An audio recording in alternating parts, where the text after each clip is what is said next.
Hi guys, thanks for joining us on our new channel, Tiebreak. We're going to be moving over all our shows from now on. Thanks to all our new followers on Twitter as well. Keep following. Once we reach 100 followers, we're going to be giving away one of these nice shirts from Bones Original.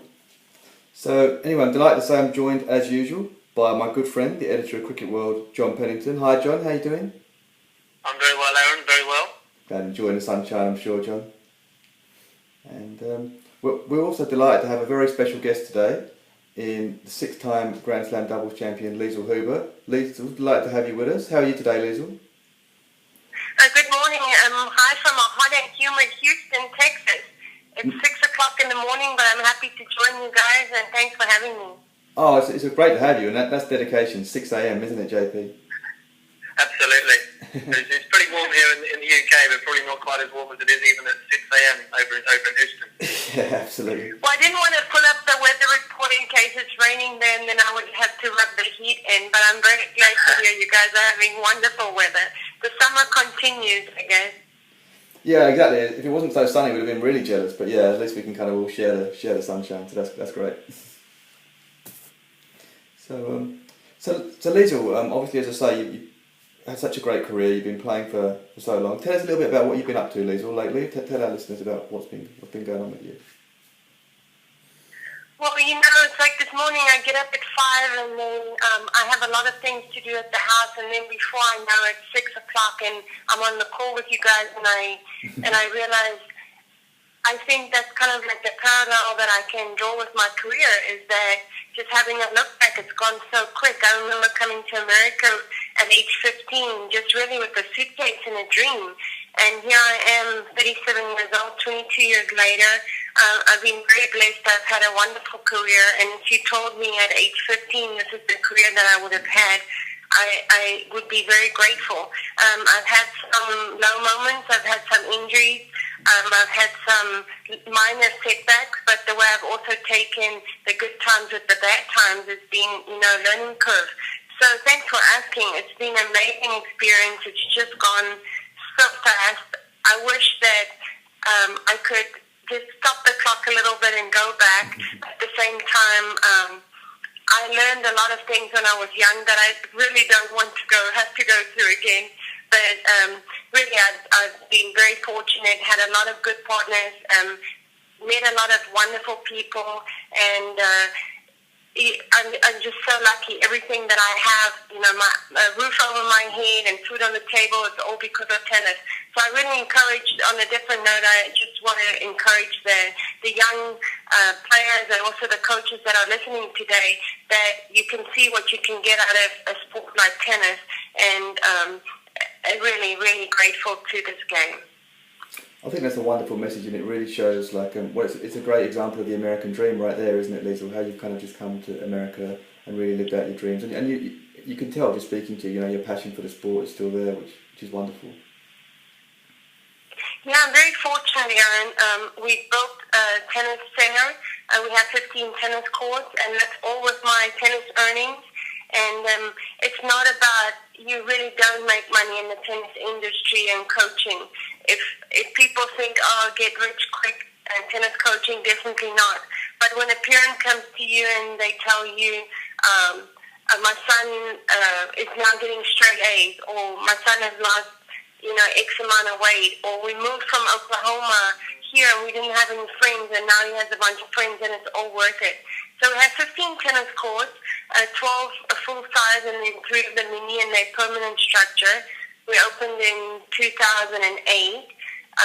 My husband and I, we've been married for 14 years, and we've always wanted to have a tennis center. Don't ask me why. And if you ask me now, I would tell you maybe not so worth it, because the long hours that you put into it, and it's definitely not compensated financially. But in the end of the day, this is what we wanted to do. We wanted to give back, and we have a couple hundred students a week, and we have kids, adults, and now we're looking forward to starting the 4 and under program also.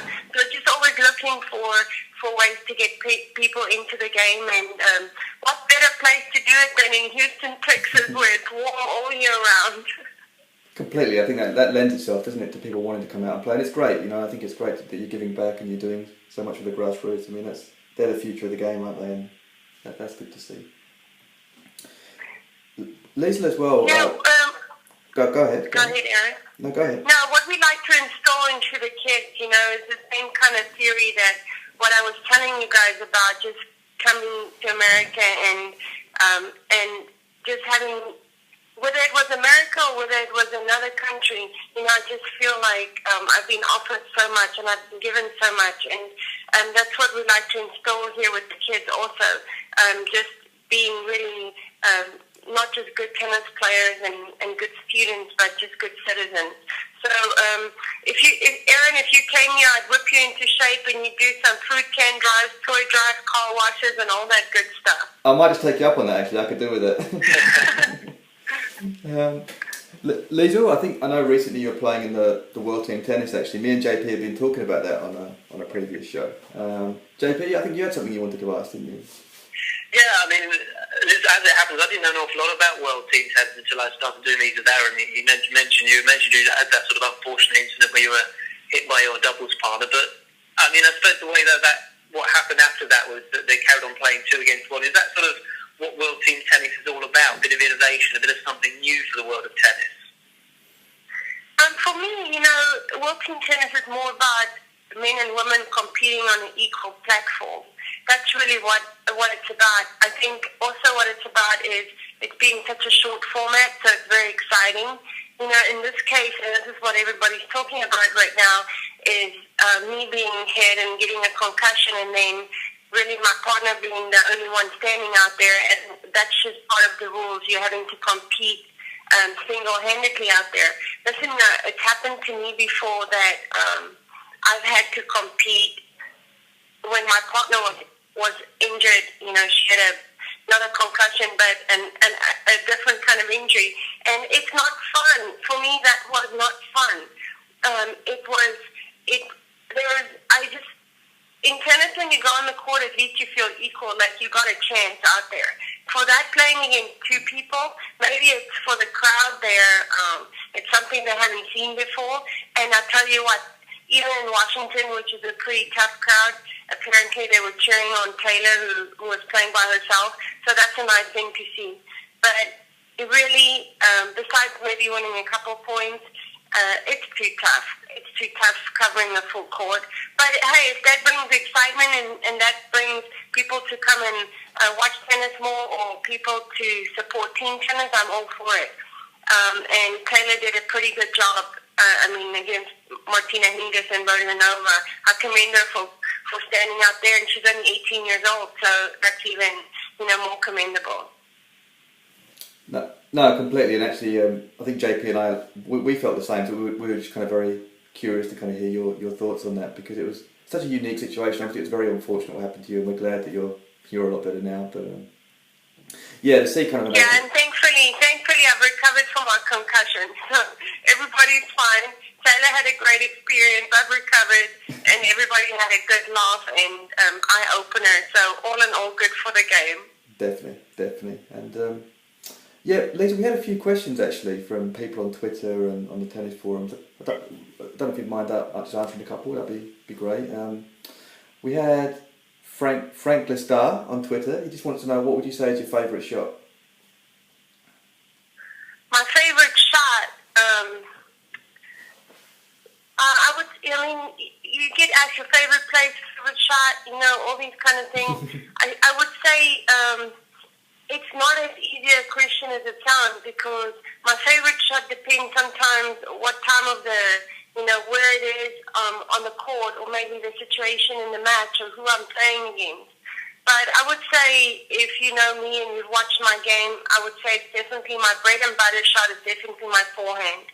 Whether it's a high forehand, low forehand, cross court, easy ball, more difficult, that's just the shot that I feel more comfortable with. So thanks for that question, Frank. I think it's my forehand because I've hit a million of them, and of course when I practice I want to hit a million more. So there isn't a day that I feel that my forehand is just not quite there. I'm not saying I don't have a bad day with it, but it's just kind of a shot that I can depend on. So definitely the best shot. If you're going to take something away, take my backhand away, not my forehand. Okay, that makes... Yeah, actually it's true actually, the more you think about it, when you say it like that it just depends on the situation and how you're playing, and I can see how that would be a little bit more of a complex question than one would initially think actually. Yeah, that's interesting. The Green Mile actually on Tennis Warehouse, he asked an interesting question. He says that obviously you've won 3 out of the 4 ladies doubles Grand Slams and you came to the finals of the 2005 French Open. He says, how much do you think about that final and just think of how close you came to winning all 4? Well, I think, like I said earlier in the conversation, I said all the good times and the bad times that I've had in my career, and I don't look at it as bad times, I look at it as times of celebration and times of celebration, whether it's the high moments or the low moments, and it's been learning curves. And there's been definitely matches in my career that I thought that maybe I shouldn't have won, and then there's other matches that maybe I shouldn't have lost them. And I don't think you should just kind of take the experience from it. And I think that French Open 2005, we were up a set and up a break, and things that led into that final was they didn't want to play us on center court. They wanted to play us on an outside court. Right. And then we fought to play on center court. So I think that kind of took the limelight for us off that match. And then they said, if you guys split sets, we're going to have to move you because the men's singles final is coming off after that. And then we did split, but in the end, then they didn't move us. So, just a lot of things that people don't realize went on at that time. But at the same time, if maybe had we won that match, then I wouldn't be so grateful for what I consider the best memory that I've had. And the best memory that I've had for Grand Slam victory was winning Wimbledon in 2005. So, ways to look at it. Yeah. Another way that I can just kind of tell you about my ups and my downs is when I became number 1, I went in and bought myself a very nice watch. Okay. And as I was driving home that day, I thought, Liezel, enjoy this moment because there will be tough times ahead.